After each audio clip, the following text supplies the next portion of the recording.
What's up, guys? I'm Dimitri with HardwareCanucks. Right now we're at Zotac booth. The GTX 1080s came out, so they have two cards and one of the coolest experiences with an actual VR backpack.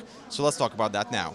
If you love what you see from this show, NVIDIA, Fantex, NCIX, and MSI made this Computex possible. So Zotac will have two GTX 1080s, the AMP and the AMP Extreme. It still features its signature look, gunmetal gray color, metal shroud, which wraps around the PCB, which is custom and it's huge, around 12 inches. It has dual 8-pin power, 10+2 power phase, dual 100mm fans, 5 copper heat pipes, 2 of which are 8mm and 3 are 6mm.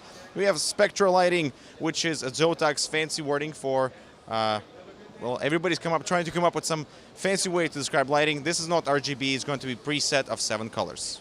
Moving on to the GTX 1080 AMP Extreme. This one has an Eco fan, which is their dual blade fan design, so it has more airflow. So the second blades allow to keep the air down where the heatsink is.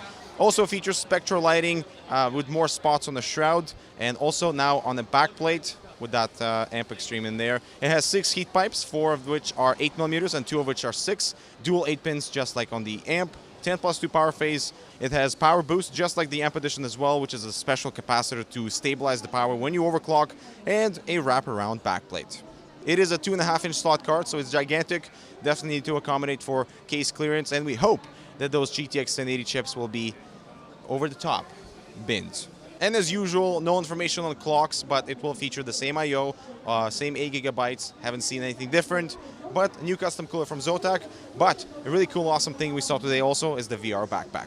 So the VR backpack is actually pretty cool because it is wireless. You don't have to trip over the wires, and everything is contained within a very light unit. So unlike the MSI we saw earlier, this one is fabric. It has 2 fans on one side. They are blower style fans, and one more on the different side. So it's got a 16,000 milliamp hour battery with up to 2 hours of battery life with a VR time with a game. And we're told that the batteries are swappable. So perhaps if you're walking around, the battery dies, you can simply easily just pop it out. Of course, those batteries are giant, so it's not going to be an accessible thing, but the fact that we don't need wires hanging out anywhere is awesome.